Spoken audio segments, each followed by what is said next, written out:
What does a hockey team really mean to a city?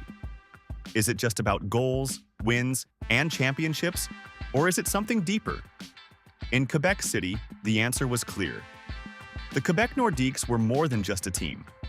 They were pride. They were identical. They were the voice of French-speaking fans in a sport often led by English Canada. From their humble beginnings to their unforgettable rivalries and the heartbreak that followed, the Nordiques' story is one of the most powerful in hockey history. This is the rise and fall of the Quebec Nordiques. If you love hockey stories like this, make sure to hit subscribe and give this video a like, because here on Puck Nuts, we dive into the game beyond the ice. Birth of a dream. The story of the Nordiques really began in 1972, when a brand new hockey league appeared, the World Hockey Association, or WHA. At that time, the NHL had only a few Canadian teams, and Quebec City was desperate to have one of its own. The WHA finally gave them that chance. The team was named the Quebec Nordiques, inspired by the French word Nord, meaning north. It was a perfect fit for a team from French Canada. Their logo looked like a small igloo with a hockey stick, simple but instantly recognizable.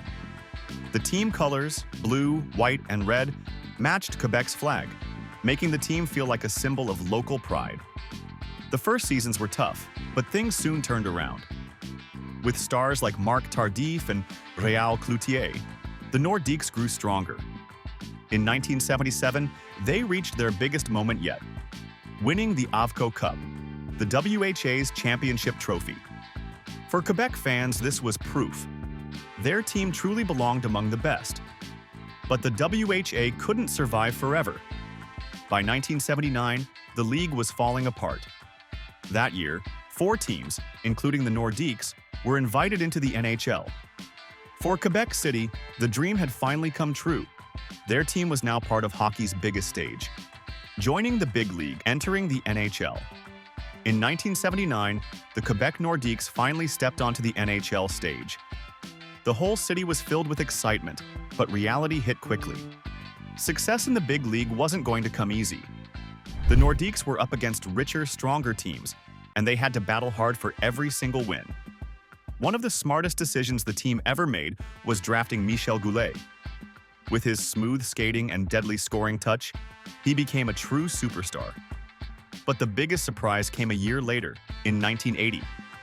That's when 3 brothers, Peter, Anton, and Marian Stastny, defected from communist Czechoslovakia to join the Nordiques. This was groundbreaking. At the height of the Cold War, it was almost unheard of for players behind the Iron Curtain to escape to the West. The Stastny brothers brought incredible skill, creativity, and a new kind of energy to Quebec. Fans fell in love with them right away, and suddenly, the Nordiques had an identity that was both bold and unique. And just as their story was taking off, a fierce rivalry was about to be born. The Battle of Quebec, a hockey war. If there's one thing people remember most about the Nordiques, it's their fiery rivalry with the Montreal Canadiens. The Canadiens were hockey royalty, one of the oldest and most successful teams in the NHL, with a long history of championships. To many in Quebec, they represented tradition and the establishment. The Nordiques, on the other hand, were the outsiders, the team of the people. Whenever the two teams met, the atmosphere was electric. The Colisée de Québec would be packed with fans waving blue and white flags, chanting loudly in French, and booing the Canadiens with raw passion. The rivalry hit its most dramatic moment on Good Friday in 1984. During a playoff game, emotions boiled over and both teams broke into one of the biggest brawls in NHL history. It became known as the Good Friday Massacre. Blood stained the ice, punches flew, and tempers raged. For fans, it felt like more than just a hockey fight. It was a battle of culture, pride, and identity. Every Nordiques win over Montreal felt sweeter than a championship. It wasn't just hockey, it was a statement. Glory years, mid-1980s success. By the mid-1980s, the Nordiques were living their best years. With stars like Michel Goulet, Peter Stastny, and fresh young talent, the team became a real playoff threat.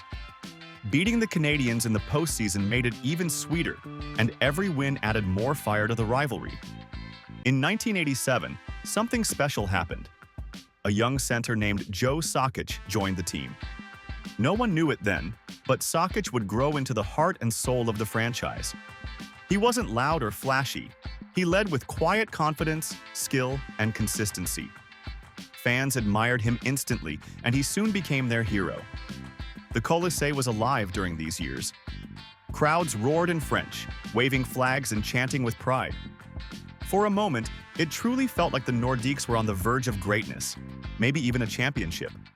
But as every fan knows, good times in sports never last forever. The fall, late 1980s, decline. By the late 1980s, the magic started to fade.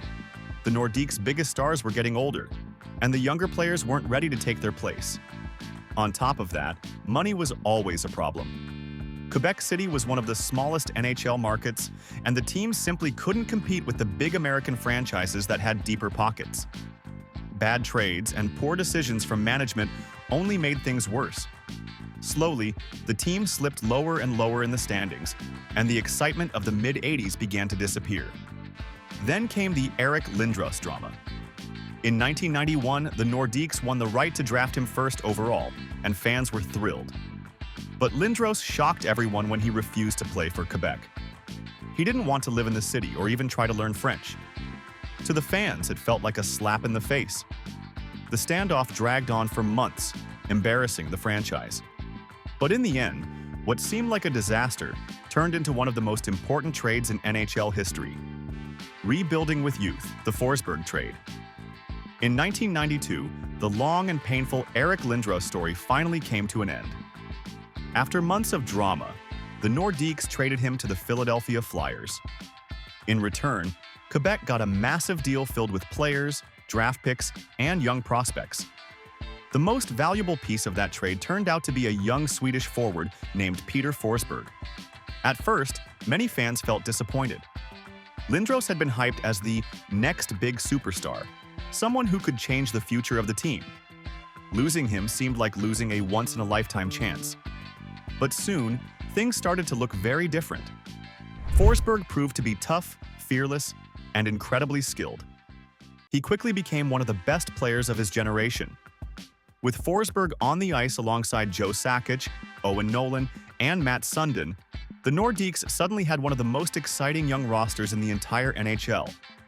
By the mid-1990s, Quebec fans believed their team was finally ready to rise again. The speed, talent, and energy were all there, and the future looked brighter than ever. But while things looked great on the ice, the same old problem was still in the background. The team's financial troubles wouldn't go away. Bittersweet ending, the move to Denver. Even though the Nordiques were finally becoming a strong team on the ice, the problems off the ice kept getting worse. The Canadian dollar was weak compared to the American dollar, which meant paying salaries in US currency became very expensive. At the same time, player salaries across the league were going up, and the Nordiques simply couldn't keep up. To make things harder, the Colisée Arena was old, small, and outdated compared to the modern arenas popping up in other NHL cities. The team's owners pushed hard for a new arena, but the deal collapsed and hope started to fade. In 1995, the unthinkable happened. The team was sold to investors in Denver, Colorado. After 23 years, Quebec City lost the Nordiques, the team that had become part of its heart and soul. For the fans, it was pure heartbreak. Many protested in the streets, wrote letters, and begged the government to step in. But nothing changed. The Nordiques played their last game in 1995, and soon after, they were reborn as the Colorado Avalanche. What made the pain even deeper was what happened next. In their very first season in Denver, the Avalanche won the Stanley Cup, the championship Quebec fans had dreamed of for years. Legacy of the Nordiques. Even though the Nordiques left Quebec City in 1995, their spirit never faded. For the people of Quebec, the team was always about more than just hockey. It was about identity, pride, and the belief that a small city could stand tall against bigger, richer markets. The Nordiques gave French-speaking fans a voice in a league that often felt dominated by English Canada, and that sense of belonging has never gone away. Their legacy lives on in many ways. The classic igloo logo and the light blue jerseys are still some of the most beloved designs in hockey. You can still see fans wearing them proudly, decades after the last game. The memories of the Battle of Quebec, with all its passion and fire, remain a treasured part of hockey history. Quebec City later built the Videotron Center, a brand new arena built to NHL standards. It was designed with the hope of bringing professional hockey back one day. Even now, there are constant rumors and campaigns calling for the Nordiques' return. For fans, the dream is still alive. The Nordiques may be gone, but their legacy continues to inspire, reminding everyone that hockey is about heart as much as it is about championships. Conclusion: the Quebec Nordiques were never just about hockey. They were about pride, passion, and the identity of a city that refused to be ignored. Their story is filled with unforgettable moments, some joyful, some heartbreaking, but all of them meaningful. It makes you wonder, are sports really just about wins and trophies? Or are they about the way they connect us, the way they give us something bigger to believe in? For Quebec City, the Nordiques will always live on in the hearts of fans, and maybe, just maybe, they'll return one day. If you enjoyed this story, don't forget to subscribe and like the video. Here on Puck Nuts, we bring you the game beyond the ice.